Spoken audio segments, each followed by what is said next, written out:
যেভাবে গণগ্রেফতার করা হচ্ছে, যেভাবে আসলে গুলি করে মানুষকে হত্যা করা হয়েছে একটা গণতান্ত্রিক দেশে, সেই দৃশ্য দেখার পর আসলে সুস্থ মস্তিষ্কের কোনো মানুষ যদি বাড়িতে বসে থাকতে পারে, সেখানে আমার বলার কিছু নাই।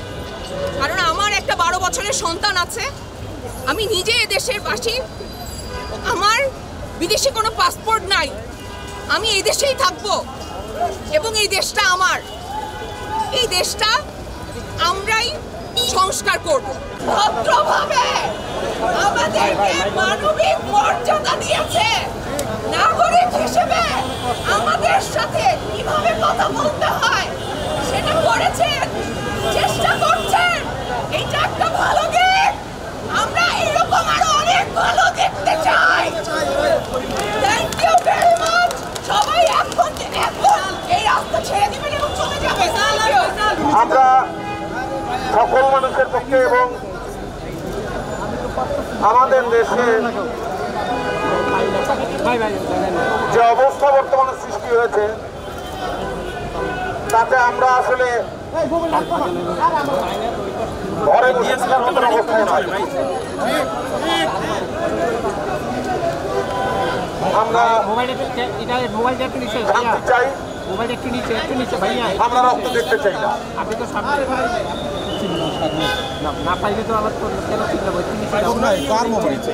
আমরা সকল নির্যাতন,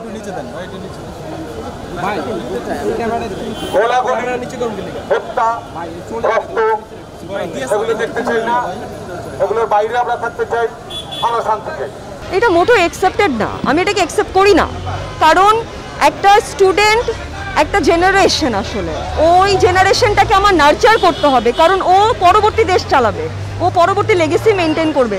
সো এতগুলো মেধাকে এইভাবে আসলে এই মৃত্যুর জায়গায় পৌঁছে যাওয়া বা এত রক্ত, এত ক্ষত, এইটা আসলে আমি মেনে নিতে পারিনি, আমি মেনে নিতে পারছিও না একজন সাধারণ নাগরিক হিসেবে। এবং যে দাবিটা, সেই দাবিটা শুরুতে যদি কিছুটা আলাপ আলোচনার মধ্যে সমাধান করা যেত, হয়তো বা এত গুম বা এত ধরপাকড়া বা এত মানুষ মরে যাওয়াটা হতো না। ওই জায়গা থেকেও এক রকমের মনে মনে একটা ক্ষত আছে আমার, যার কারণে এখানে আসা যে প্লিজ এটা এখানেই বন্ধ করেন। আর এত জেনোসাইড আমি চাই না, এটা জেনোসাইড, সরাসরি সবাই দেখতে পাচ্ছে। যে অস্বীকার করবে, যে ভুল বলবে, আমি মনে করবো এটা তার নির্বুদ্ধিতা। তো আমি এটাকে একদমই অ্যাকসেপ্ট করি। আমাদের যে প্রশাসনিক সংস্থা, এরা যেভাবে হচ্ছে গিয়ে এই যে ধরেন মারধর বা যেভাবে গুলি করা হচ্ছে, এটা বন্ধ করা উচিত। আমার কাছে মনে হয় যে এনাফ, আর না, এটা বন্ধ হওয়া উচিত।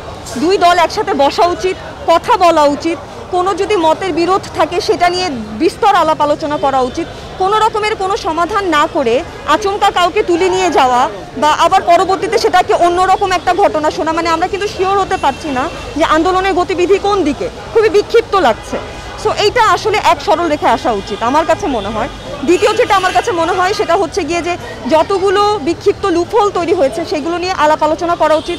প্রশাসন আছে, আইন ব্যবস্থা আছে, সেটা সঠিক ব্যবহার হওয়া উচিত।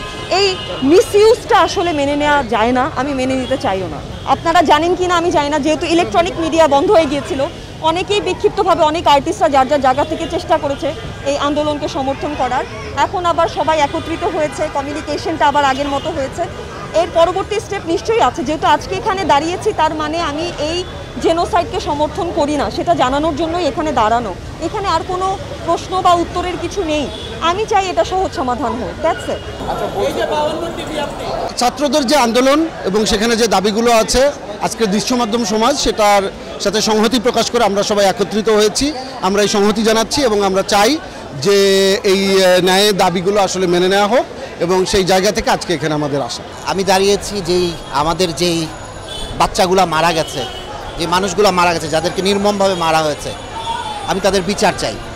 এবং আমি চাই আমাদের ছাত্র সমাজ যারা আছে, যারা দেশের জন্য রাজপথে নেমেছিল, তাদেরকে যাতে এভাবে অ্যারেস্ট করে, এভাবে রাতের আধারে বাসা থেকে তুলে নিয়ে তাদেরকে যাতে হয়রানি বন্ধ করা হয়। আমরা সব হত্যাকাণ্ডের বিচার চাই। হ্যাঁ, দেশের সম্পদ যারা নষ্ট করেছে অবশ্যই সেটা তাদেরকে খুঁজে বের করে তাদের বিচার করা হোক, কিন্তু যে বাচ্চাগুলোকে মারা হয়েছে, যে ছাত্রদেরকে মারা হয়েছে, যারা প্রাণ দিয়েছে, তাদের বিচার যাতে সুষ্ঠুভাবে হয়।